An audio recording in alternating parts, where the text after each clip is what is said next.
வணக்கம். தற்போது நடந்து முடிந்த இந்தியா பாகிஸ்தான் போர்ல அமெரிக்கா மத்தியஸ்தம் பண்ணது சரியா தவறா அப்படின்னா நம்ம ஊர்ல நிறைய பேர் அதை தவறுன்னு சொல்லி பேசிட்டு இருக்காங்க. இல்லை அமெரிக்கா உண்மையிலே மத்தியஸ்தம் பண்ணுச்சா, இல்லை இந்தியாவுக்கு ஒரு வாய்ப்பு கொடுத்து போரை நிறுத்திக்கிறதுனா நிறுத்திக்கங்க, நீங்களே முடிவெடுத்துக்கங்க, இல்லை நீங்க நிறுத்தணும்னு நினைச்சீங்கன்னா அதை எப்படி பண்ணலாம் அப்படின்னு கேள்வி கேட்டுச்சா, அது வாய்ப்பு அந்த பாகிஸ்தானுக்கு பேசி சரி பண்ணி கொடுத்துச்சா அப்படிங்கிறது தான். அதாவது இந்தியா நீண்ட காலமாக மூன்றாம் தர மத்தியஸ்தத்தை ஏற்றுக்கவே இல்லை. இது வரலாற்று ரீதியாக உண்மைதான். அப்படின்னு பார்த்தா எதுக்குன்னா இந்தியா மற்றும் பாகிஸ்தானுக்கு இடையே உள்ள பிரச்சனைகளை பேசி தீர்த்துக்கிறதுக்கு, போர் நிறுத்ததுக்கு கிடையாது. சரிங்களா? இது ஒரு அவசியமற்ற பேச்சு. இப்போ ஏற்கனவே நிறைய போர் நடந்திருக்கு. அது எப்படி முடிவுக்கு வந்துடும்? 2 பேருமே பேசி முடிச்சுக்கிட்டாங்களா? கார்கில் வேறு 2 பேருமே பேசி முடிச்சுக்கிட்டாங்களா? 71 இந்த பங்களாதேஷ் லிபரேஷன் வார் 2 பேருமே பேசி முடிச்சுக்கிட்டாங்களா? இல்லை 65ல்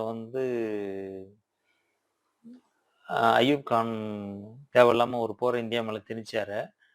அதுக்கப்புறம் ஒரு அய்யூப் கான் அதை அவரே இந்தியா கூட பேசி லால் பகதூர் சாஸ்திரி கூட பேசி முடிச்சுக்கிட்டாரா?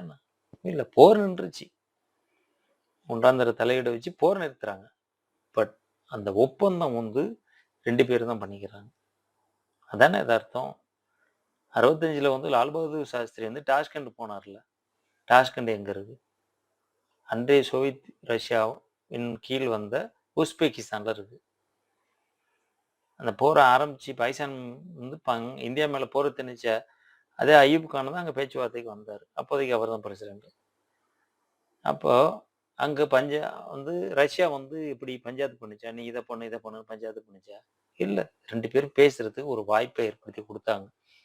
ஏன்னா ஒரு போர் நிக்குது. அதுக்கப்புறம் இந்த ராணுவம் ஒரு இடத்த பிடிச்சிருச்சுன்னா அதை திருப்பி கொடுக்கணும். ட்ரீட்டி ஒரு இது பண்ணணும். இது எல்லாத்துலேயுமே சிம்லா அக்ரிமெண்ட்ல இருக்கட்டும், டாஷ்கண்ட் அக்ரிமெண்ட்ல இருக்கட்டும், இருவருக்கு இடைப்பட்ட பிரச்சனை இருவர் தான் பேசி தீர்த்து கும்பிட்டு இருக்காங்க. இங்க போர் தான் நின்றுருக்கு. இந்த போருக்கு அடுத்து நடக்கக்கூடிய பேச்சுவார்த்தைகள் நடந்துகிட்டு இருக்கு. அமெரிக்கா இந்த போர்ல ஈடுபடுறேன்னே, இந்த போருக்கு மத்தியஸ்தம் பண்ண வரேன்னே சொல்லலையே. ஆபரேஷன் சிந்தூருக்கு மறுநாள் காலில் ட்ரம்ப் பேசின பேச்சு எடுத்து பாருங்க. அதுக்கப்புறம் 2 நாள் கழிச்சு துணை ஜனாதிபதி ஜேடி வான்ஸ் பேசின பேச்சு எடுத்து பாருங்க. எங்க பொழப்பு கிடையாது, இந்த பிரச்சனை ரொம்ப நாள் இருக்கு, அவங்களே தீர்த்துவான்னு தான் பேசியிருக்காங்க. ஏன் இப்படி ஒரு கிணத்து தவளை மாதிரியான சிந்தனையில் செயல்படுறீங்க? இதுல என்ன அமெரிக்கா பண்ணியிருக்கோம்னா, பாகிஸ்தான் இந்தியா எப்போ ராவல்பிண்டியில உள்ள அவங்க விமானப்படை தளத்தை தாக்கினாங்களோ, அதுக்கப்புறம் அவங்களோட மனதிடம் குறைஞ்சி போச்சு. இந்த சண்டே அவங்க எஸ்கலேட் பண்ணக்கூடாதுங்கிற முடிவுக்கு வந்துட்டாங்க. ஆனா இந்தியா டே 1லேருந்து நாங்க எஸ்கலேட் பண்ணல, வி டோன்ட் ப்ரோவகேட், இது மெஷர்டு ரிட்டாலியேஷன், இந்த மாதிரி வார்த்தைகளை தான் விக்ரம் மிஸ்ரி பயன்படுத்துறாரு. அப்படிங்கும்போது அவங்கள போரை தூண்டுறதுக்காக இந்தியா என்ன மெனக்கட முடியல. இந்தியாவோட நோக்கம் நாட்டை முன்னேற்றுறது, அனைவருக்கும் அனைத்து வசதிகளையும் செஞ்சு கொடுக்கறது, இது மாதிரி தான் இருக்கு. நம்ம வளரவே இல்லை, வளரணும். சரிங்களா? அது நோக்கி பயணமா தான் இருக்கு. சரிங்களா? நம்மளை படுத்தி வச்சிருந்த இங்கிலாந்தை கூட நம்ம பெரிய எக்கானமி ஆயிட்டோம். பட் ஆனா மக்கள் தொகையில நம்ம கூட இருக்கிறோம். அப்படிங்கும்போது எல்லாருக்கும் இங்கிலாந்துல எல்லாருக்கும் எல்லாம் கிடைக்கிற எல்லாமே இங்க இந்தியனுக்கு எல்லாமே கிடைக்கல. ஏன்னா நம்ம ஒரு கம்பேர் பண்ற அளவுல மக்கள் தொகையில இல்லை. இப்போ இந்த போர் நிறுத்தம்னு பாகிஸ்தான் முடிவு பண்ணவும் அவங்க 36 நாட்டை தொடர்பு கொண்டிருக்காங்க. இது பாகிஸ்தான் அரசாங்கமே ஒத்துக்கிட்டு இருக்கு. They have contacted 3 dozens of country. அதுல ஒண்ணு அமெரிக்கா. அமெரிக்கா சரி, அவங்க நமக்கும் அமெரிக்காவுக்கும் நல்ல உறவு இருக்கு. நம்ம குவாட் பாதுகாப்பு அமைப்புல இருக்கிறோம். இந்தியா, யுஎஸ்ஏ, ஜப்பான், ஆஸ்திரேலியா குவாட்ல இருக்கிறோம். வர்த்தக உறவு, பெரிய உறவு இருக்கு. சரிங்களா? இப்போ இந்த ஃப்ரீ ட்ரேட் அக்ரிமெண்ட் இது சம்மந்தமாக பேச்சுவார்த்தை நடந்துகிட்டு இருக்கு. ட்ரம்ப்பே எலெக்ஷனுக்கு முன்னாடியும் சொல்லியிருக்காரு, இப்பயும் சொல்றாரு, மோடி கூட நல்ல உறவு இருக்குங்க. அப்போ இந்த பஹல்காம் அட்டாக்கே வந்து அமெரிக்க துணை ஜனாதிபதி ஜேடி வான்ஸ் இந்தியாவுல இருக்கும்போது தான் நடந்தது. நமக்கு வந்து டிப்ளமேட்டிக் சேனல் வந்து நல்லா இருக்கு. பாசிட்டிவா இருக்குது. அப்போ பாகிஸ்தான் வந்து உதவி பண்ணணும்னு அமெரிக்காட்ட கேட்கும்போது, அமெரிக்காவோட தூதரகம் இந்திய அரசுகிட்ட பேசி இருக்கும். அவ்வளவுதான். அப்போ இந்தியா சொல்லிருக்கு, எங்க நிலைப்பாடு வந்து இதுதான். இந்த போர் நாங்க ஆரம்பிக்கல, அவங்க ஆரம்பிச்சிருக்காங்க. அப்போ வந்து முடிக்கணும்னா, அவங்கள எங்கள்ட்ட பேச சொல்லுங்க. நாங்க தான் பேசிக்குவோம்.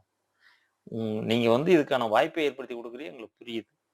பட் நீங்க அவங்கள்ட்ட சொல்லி, அந்த நாட்டோட ராணுவ தலைமைச் செயல் அதிகாரின்னு ஒருத்தர் இருப்பார்ல, டைரக்டர் ஜெனரல். அவர எங்க டைரக்டர் ஜெனரல்ட்ட பேச சொல்லுங்க. அப்போ பிரச்சனைய முடிச்சுக்குவோம்.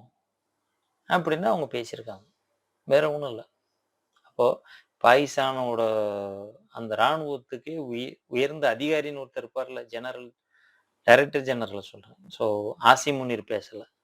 அவங்களோட டைரக்டர் ஜெனரல் இந்தியாவோட டைரக்டர் ஜெனரல்ட்ட பேசி போரை முடிச்சுக்குவோம் அப்படின்னு சொல்லி அன்னைக்கு அன்றைய இரவும் திரும்பி அவங்க வந்து அவங்க ட்ரோன் இதெல்லாம் வந்துச்சு. அது அந்த நாட்டுல வேலை செஞ்ச இந்தியாவோட தூதரக அதிகாரி என்ன சொல்றாருன்னா, அவங்க வந்து அது ஒரு அந்த நாட்டு ராணுவம் வந்து ஒரு ஒழுங்கீனமான ராணுவம். ஏன்னா, ராணுவமே தீவிரவாதிகளுக்கு பணம் குடுக்குது, பயிற்சி குடுக்குது, அவங்களுக்கு வந்து ஐடியா குடுக்குது, இப்படிதான் பண்ணணும். எல்லாமே சொல்லிக் குடுத்து பண்ணும்போது, அப்ப அந்த ராணுவ அதிகாரிகளுக்கு வந்து அந்த தீவிரவாத சிந்தனைகள், செயல்பாடுகள் மேல அவங்களுக்கு வந்து ஈர்ப்பு இருக்குது.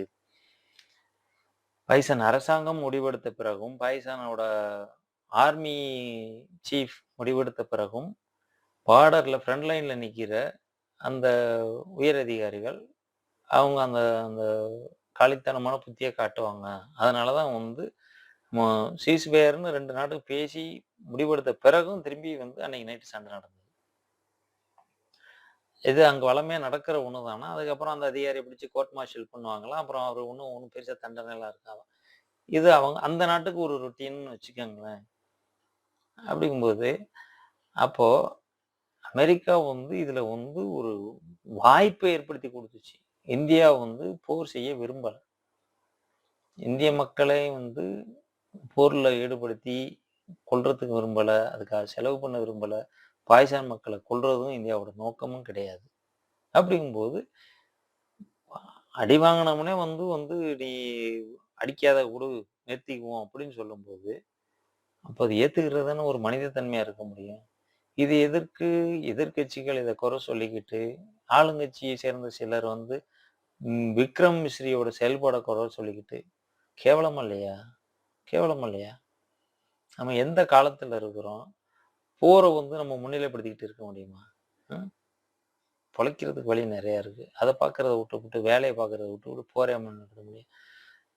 அதாவது இந்த குறுகிய சிந்தனை உள்ள மக்கள, அ பொதுமக்கள் அடையாளம் கண்டு அத பத்தி பேசுற வரையும், இந்த மாரியான சுயலாபத்துக்காக பேசுறவங்கள அ கட்டுப்படுத்த முடியாது. ஏன்னா, எல்லாத்துக்குமே, எல்லா பேச்சுக்குமே ரசிகர்கள் இந்த உலகத்துல இருக்கிறாங்க. அதனால கட்டுப்படுத்த முடியாது.